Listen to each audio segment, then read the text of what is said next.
أعوذ بالله من الشيطان الرجيم. بسم الله الرحمن الرحيم. وقال الذين كفروا لرسلهم لنخرجنكم من أرضنا أو لتعودن في ملتنا فأوحى إليهم ربهم لنهلكن الظالمين ولنسكننكم الأرض من بعدهم ذلك لمن خاف مقامي وخاف وعيد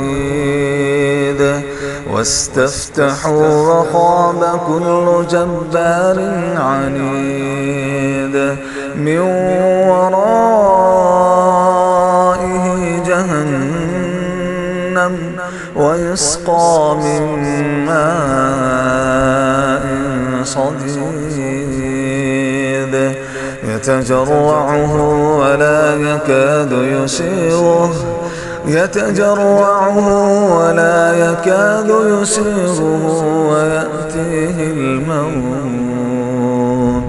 ويأتيه الموت من كل مكان وما هو بميت ومن وراءه